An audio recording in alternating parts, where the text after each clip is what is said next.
La vie est une tapisserie d'expériences. Nous savourons des moments de joie, d'excitation et d'amour. Pourtant, tissés dans ce tissu riche, se trouvent des fils de tristesse, de perte et de déception. La tristesse peut sembler lourde, comme un poids sur nos cœurs, rendant difficile de trouver de la joie dans la vie quotidienne. Nous essayons souvent d'éviter ou de supprimer la tristesse.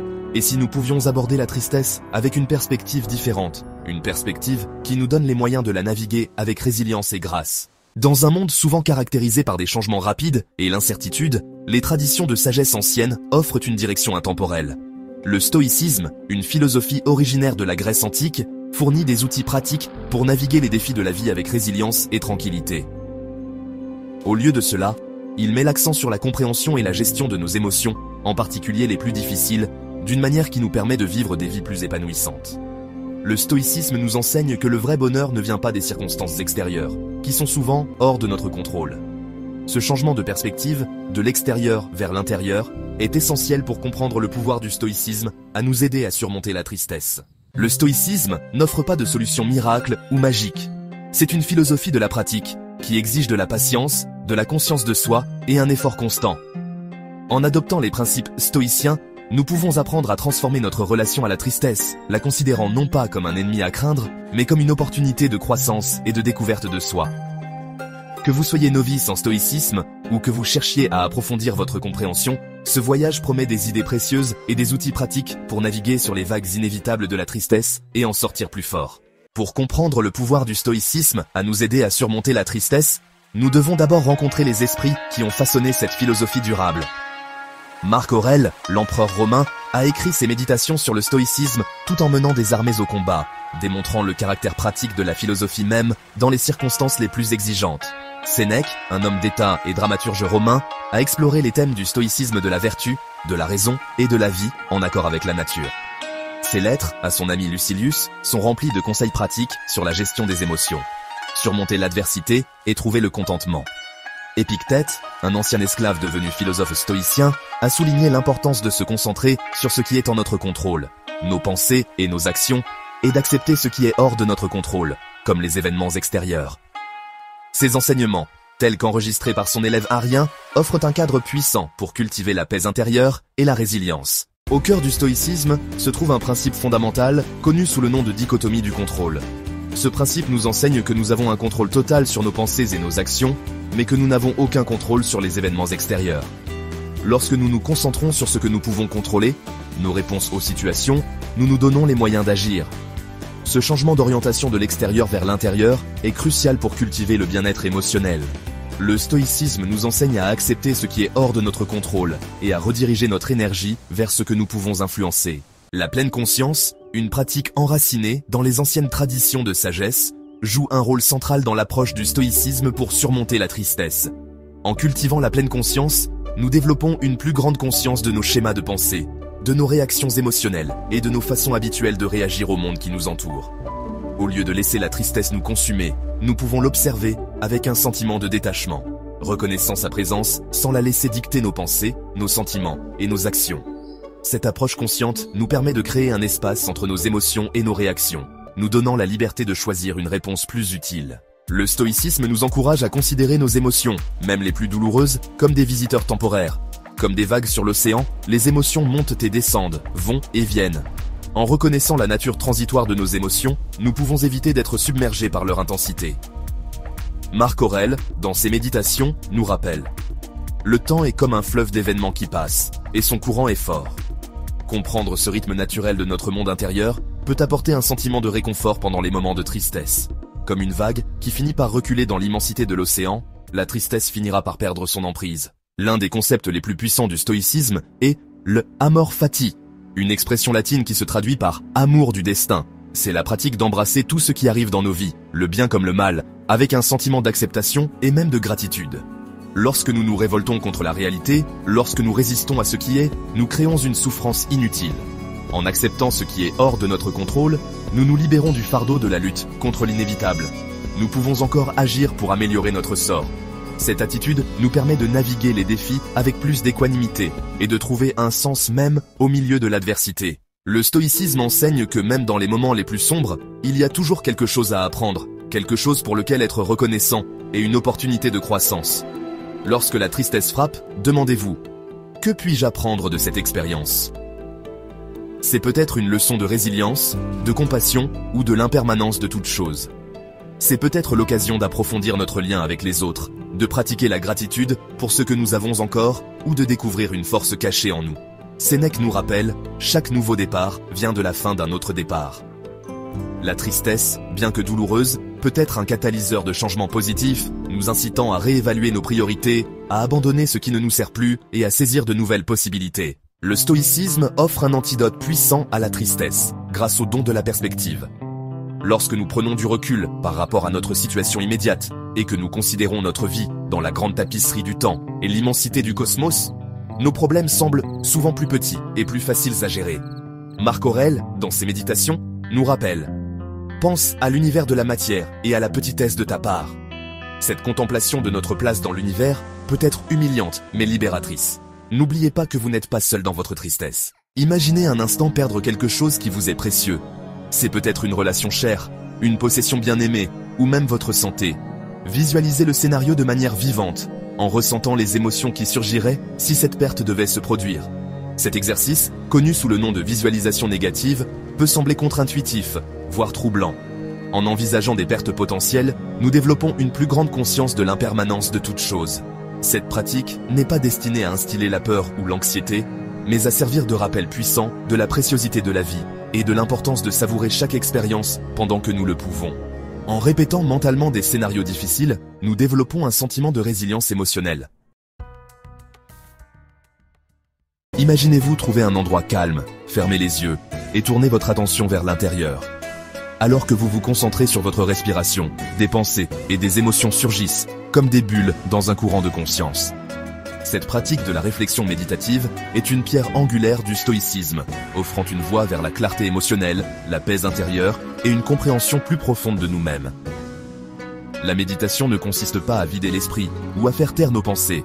Il s'agit plutôt de cultiver une relation différente avec nos pensées et nos émotions. Lorsque la tristesse surgit pendant la méditation, nous pouvons reconnaître sa présence sans jugement. Une pratique méditative régulière cultive un sentiment de calme intérieur et d'équanimité. Imaginez-vous assis avec un ami de confiance, partageant vos difficultés et sollicitant ses conseils.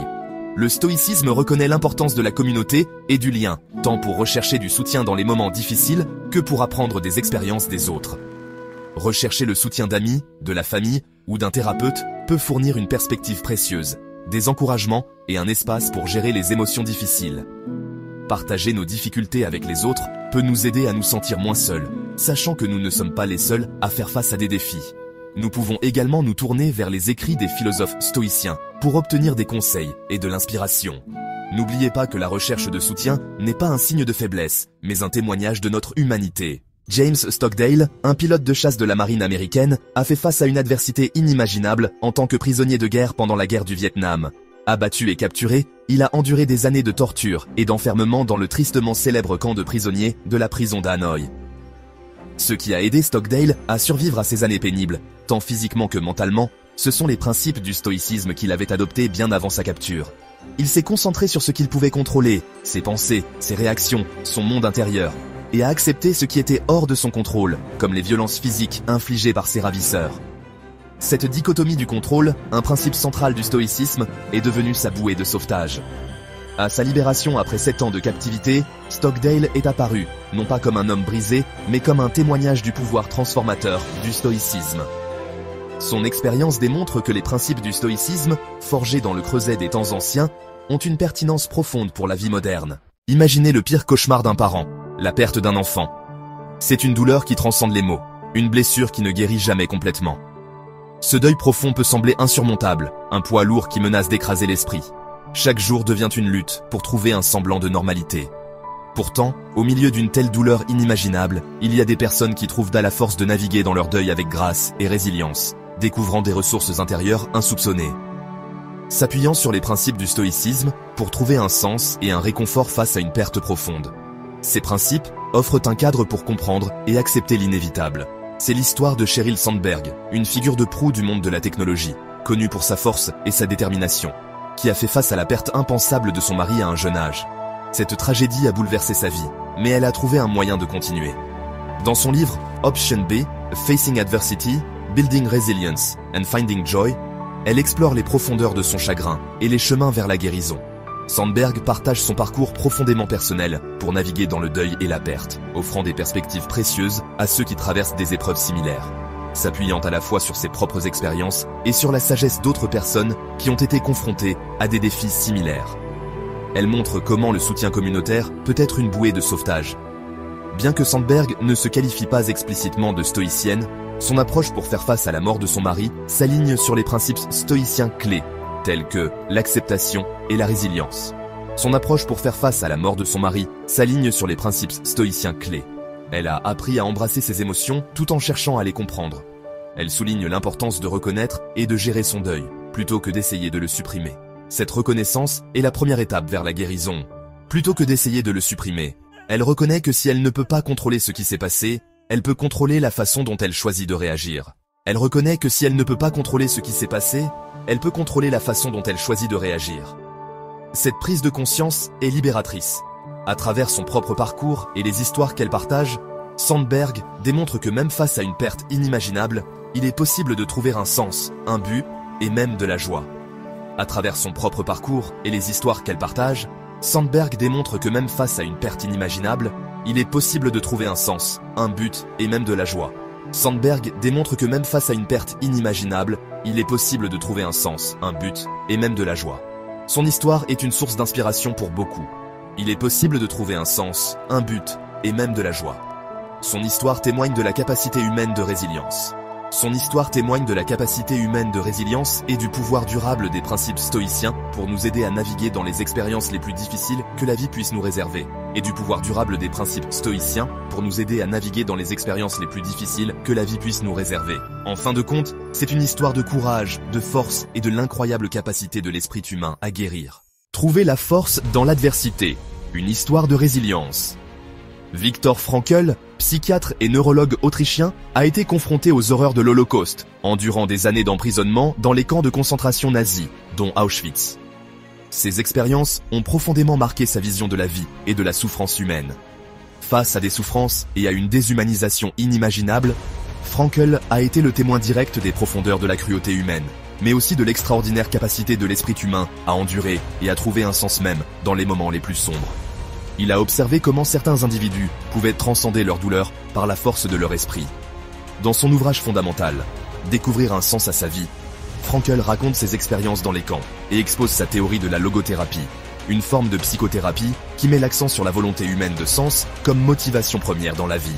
Ce livre est devenu une source d'inspiration pour des millions de personnes à travers le monde. Bien qu'il ne soit pas un philosophe stoïcien au sens traditionnel du terme, les idées de Frankl résonnent profondément avec les principes stoïciens, en particulier l'importance de trouver un sens et un but face à la souffrance. Cette résonance montre l'universalité de ces idées. Frankl a observé que même dans les circonstances les plus difficiles, ceux qui pouvaient trouver un sens à leur vie, que ce soit dans leurs relations, leur travail ou même dans leur souffrance, étaient de plus susceptibles de survivre physiquement et psychologiquement. Cette observation a été un pilier central de sa théorie.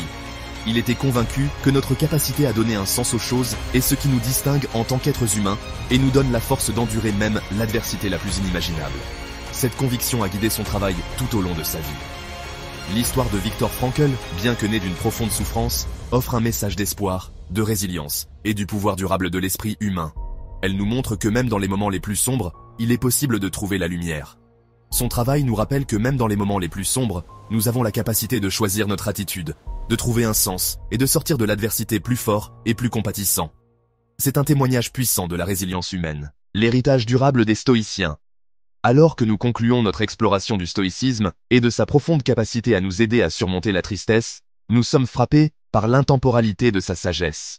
Pendant plus de 2 millénaires, les enseignements des stoïciens ont trouvé un écho auprès d'individus de tous horizons, offrant réconfort dans les moments de chagrin, force face à l'adversité et voie vers une existence plus épanouissante et plus significative. Des champs de bataille de la Rome antique aux salles de conférences des entreprises modernes, des écrits des empereurs et des philosophes aux expériences vécues d'individus ordinaires, le stoïcisme s'est révélé être une source de sagesse durable, offrant des conseils pratiques pour naviguer dans les complexités de l'existence humaine et l'inévitabilité de la tristesse. Les stoïciens nous rappellent que la tristesse, bien qu'elle fasse partie intégrante de l'expérience humaine, ne doit pas contrôler nos vies. En adhérant au principe du stoïcisme, nous pouvons transformer notre relation à la tristesse, la considérant non pas comme une faiblesse à craindre, mais comme une opportunité de croissance, de résilience et de compréhension plus approfondie de nous-mêmes et du monde qui nous entoure. Une boîte à outils pour le voyage de la vie. Le stoïcisme nous fournit une boîte à outils d'exercices et de techniques pratiques que nous pouvons intégrer à notre vie quotidienne pour naviguer sur les vagues inévitables de la tristesse et cultiver une plus grande résilience émotionnelle. Ces outils, forgés dans le creuset de la sagesse antique et éprouvés par le temps, nous donnent les moyens de prendre le contrôle de nos pensées, de gérer nos émotions et de vivre avec plus de détermination et d'intention. Grâce à la visualisation négative, nous acquérons une appréciation plus profonde du moment présent et cultivons la gratitude pour les bonnes choses de notre vie, sachant que rien ne dure éternellement. La tenue d'un journal offre un espace sûr et privé pour gérer nos émotions, identifier les schémas de notre pensée et suivre notre croissance au fil du temps. La réflexion méditative nous permet de nous connecter à notre monde intérieur, d'observer nos pensées et nos émotions sans jugement, et de cultiver un sentiment de calme intérieur au milieu des tempêtes inévitables de la vie. Et en recherchant la sagesse et le soutien des autres, que ce soit par le biais de conversations significatives, de livres inspirants ou de conseils professionnels, nous puisons dans le pouvoir du lien humain comme source de force et de guérison. Adopter la tranquillité intérieure. Le voyage du stoïcisme ne consiste pas à atteindre un état de bonheur perpétuel ou à devenir insensible à la tristesse. Il s'agit de trouver un équilibre intérieur. Il s'agit plutôt de cultiver un profond sentiment de paix intérieure et d'équanimité qui nous permet de naviguer dans les hauts et les bas de la vie avec grâce, résilience et une force tranquille qui vient du fait de savoir que nous possédons les ressources intérieures nécessaires pour surmonter n'importe quelle tempête. Cette paix intérieure est notre ancre. En intégrant les principes et les pratiques du stoïcisme dans nos vies, nous pouvons constater que la tristesse, bien que toujours présente, n'a plus le même pouvoir sur nous. Elle devient une émotion que nous pouvons observer sans être submergés. Nous développons la capacité d'observer notre tristesse avec un certain détachement, en reconnaissant sa présence sans la laisser dicter nos pensées, nos sentiments ou nos actions. Ce détachement nous donne une nouvelle perspective. Cela ne veut pas dire que nous devons supprimer ou nier notre tristesse. Au contraire, nous devons l'accepter. En effet, le stoïcisme nous enseigne à embrasser toutes nos émotions, même les plus difficiles, comme faisant partie intégrante de l'expérience humaine. Chaque émotion a sa place. Cependant, en cultivant un état d'esprit stoïcien, nous développons la sagesse de choisir la façon dont nous réagissons à la tristesse, en transformant notre perspective. La transformant d'une source de souffrance en une opportunité de croissance, de compassion et de compréhension plus approfondie de la condition humaine. C'est une transformation puissante. Souvenez-vous de ces mots de Marc Aurèle. Tu as du pouvoir sur ton esprit et non sur les événements extérieurs. Réalise cela et tu trouveras la force. Ces mots résonnent profondément.